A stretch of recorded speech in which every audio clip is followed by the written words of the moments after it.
thank you for coming so quickly. Please come in. Our pleasure, madam. Jill. Jill, yes. Well, the police said it sounded rather urgent, and as the school canteen had just closed, I couldn't have timed it better. The police? Then you're not the police. No, love. We're not the police.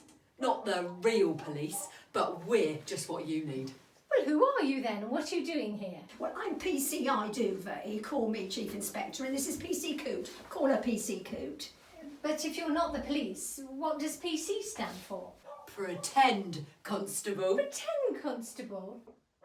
Pretend Chief Inspector Duvet. Ah, my reputation precedes me.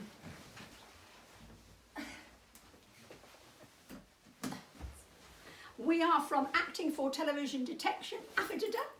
We are an educational establishment teaching actors how to perform in British TV crime-solving dramas. Well, that's ludicrous. Oh, thank you. Hold on. Why don't you call yourselves Detective Acting for Television? That scans better. Couldn't do that, sir. That would be daft. I suggest you show us the crime scene. Oh, the theft was from here, was it? Yes. The Muckanese battle horn. Yes, how did you know? You told the police, sir, madam, and the police told us. But why did they tell you? I should have thought that was obvious, Jill. The Muckanese battle horn was a prop. It was fabricated in 1955 specifically for the Sellers Milligan Emery short film, The Case of the Muckanese Battle Horn. It had no place in history before that. There was no Muckaneer, there were no Muckanese people, and there were no horns blown either in battle or at half-time. It was on loan from the Goon Appreciation Society. They'll be extremely peeved. Exactly. Exactly what? Exactly, Sir Dilly Jill. Welcome to your first case, PC Coot. Look around, see what catches your eye.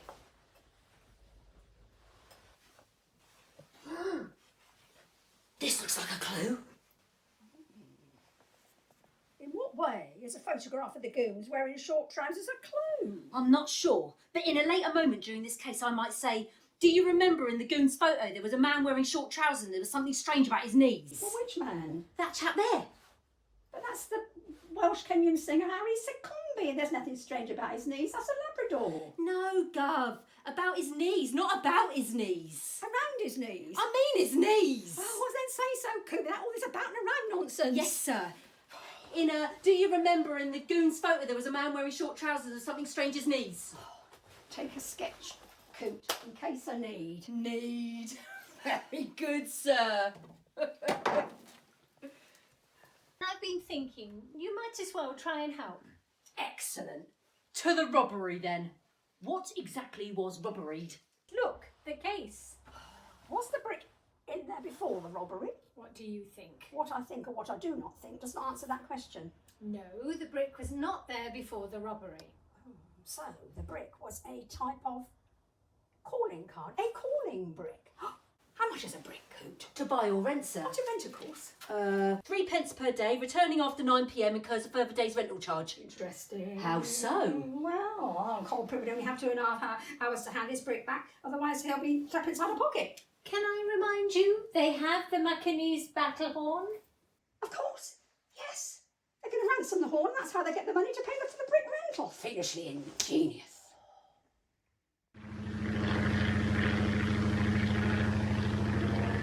I came as soon as I heard. Heard what?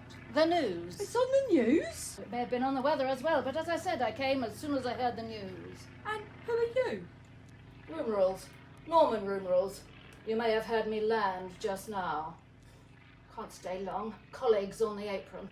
I was at the hangar servicing the old kite. And then I went home. Must have been around 11 p.m. Nobody saw me. Did we ask? No, but you were going to. That's my job. Got to fly, literally. See you soon. Pip pip. Who on earth? Worry about Norman, Jill. We use him a lot. He runs a squadron of red herrings, bulks up the storyline, complicates things, ratchets up the tension coming up to the ad break. Shouldn't it be a shoal of red herrings? Yes, it's on the Mattapaic. No further questions.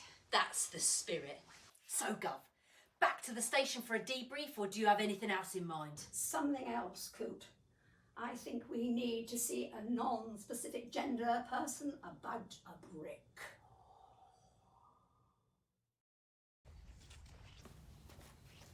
Good thinking, sir, to come disguised. I'm sure Jerry won't get a whiff of officialdom from this get-up. Thank you, Coot, and we can reveal ourselves when it suits us. Very liberating, sir.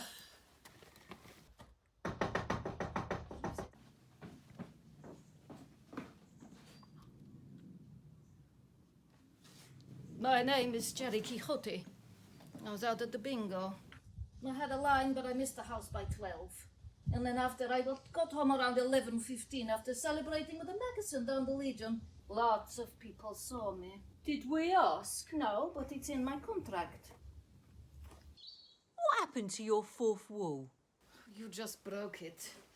You're sweating, Jerry. You can call me Mr. Sweating Jerry. Thank you. We will. So, Mr. Sweating Jerry, we're interested in renting a brick reddish brown standard frog 2 nights. We rent for a minimum of 3 nights. Let me check. No, I have none of those in stock at present. May I interest you in the Gerard Depardieu? He's 6 nights for price of 5. Sorry, Mr. Sweats, reddish brown, standard frog, 2 nights. I have one on short-term rental. It is due back day after tomorrow. Can you come back in a couple days? We have our man. We'd like to borrow your rental book, please. Minimum 3 nights. Want us to rent it? Outside the door, sir, you will see this is a rental shop. Yeah. What is your rate, my man? 5 shillings and 6pence per night, or in old money, 2 piglets and a bushel of sweet peas. Minimum 3 nights. They must have had huge trouser pockets in the olden days, sir. Thank you. I shall need it back day after tomorrow. Not a problem, Mr. Sweating Jerry. We'll be here. I bid you good afternoon. And I bid you good afternoon and good evening. Your bid, sir? That's your trick, PC Coot.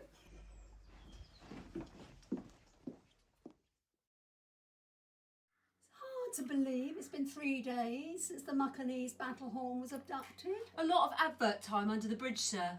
Yes, and a coincidence we all happen to be wearing the same clothes as you, are they? Sharp, sir, very sharp. Oh, second nature, Coot. Now, I've gathered you all here to provide a denouement for what I'm calling the second wind of the Muckanese Battlehorn, to identify the villain. Well, there's only 2 of us here, me and him, so it must be him. Unless it is you, Mademoiselle Jill. Silence, you two. This denouement is for me to denou. I have discovered who the villain is by forensic analysis of Sweating Jerry's rental book. That same brick had only been rented out twice before, the 29th of April 1982, the 7th of December 1983. That second date, or the day after, is legendary down at the Avidido classroom. The day Shergar was stolen. Good Lord. I'm too young to remember, sir, so for my benefit and for general exposition purposes, perhaps a quick reminder on Shergar? Allow me. Shergar was a thoroughbred racehorse who won the 1981 Epsom Derby by a still record 10 lengths, only to be kidnapped 2 years later and never returned. The IRA were heavily implicated, but no ransom was ever paid, and the horse was never seen again. So what? So much, Mr. Jerry. If we find a brick was left in the stable on the night of the theft, this brick, then the same villain who stole Shergar stole your Muckanese Battlehorn, Jill. And what's more, she'll be walking in here in a moment or two. She? Maybe the face I can't forget, A trace of pleasure or regret, maybe my treasure or a price I have to pay. Goodness. What's your name and where are you from? Very good, Coot, for remembering your quiz show host lessons, but we're acting for television detection. I figured it out. So, horse and horn thief, we have you at last. Horse what? According to the brick rental ledger, Coot, this is Evelyn Words. With a U. I know how to spell words. PC Coot, read Evelyn Words her rights. Evelyn Words, you have the right to remain silent. But anything you do say will be heard, recorded, and later edited, regurgitated, and twisted by the prosecuting lawyer in a smug manner. Anything you do say is likely to provide an unexpected plot twist, which may prove to be your doing or undoing, so help me God. Close enough, Coot, close enough. Thank you, sir. So, I'm being arrested, am I? For what? You stole my Macanese battle horn, apparently. You're where, what? Not guilty. And how do you explain this brick? The brick. How do I explain this brick? It's a bit metaphysical, isn't it? It's a brick. You explain it. I asked you first. This brick was used in the theft of the Macanese battle horn not 3 days since. Sir, that was that brick. That is a different brick. Oh. Evelyn Words, it seems as though your brick has an alibi, but I'm keeping my eye on you. This is ridiculous. Who ever heard of an inanimate object needing an alibi? I agree, this is farcical. Hush, you two. Sit down. My governor here will decide how this plot twists and its tenuosity. Hello?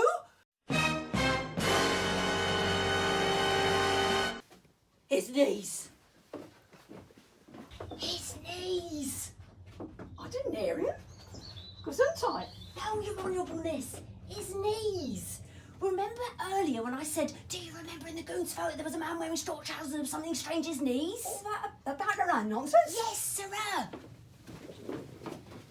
Take a look at Sweating Jerry's knees against the sketch I made of the goons in Jill's house. Up, Mr. Sweating Jerry. It's uncanny. They're one and the same.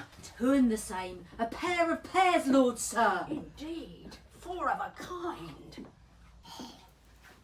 There's no mistaking it, Sweating Jerry. Your knees are a direct match with the Welsh Kenyan singer Harry Succombi, proving you are directly related and therefore incredibly likely of being guilty of perpetrating the crimes I have been solving for the last 13 or so minutes. It's Seacombe, not Succombi. But carry on. Milligan, Sellers and Seacombe the goons. Milligan, Sellers and Emery the case of the Macanese battle horn. I put it to you that Seacombe was jealous of being excluded from the film and his descendants have attempted to gain retribution by kidnapping the major prop from it. Jill, Evelyn, prepare your knees for inspection.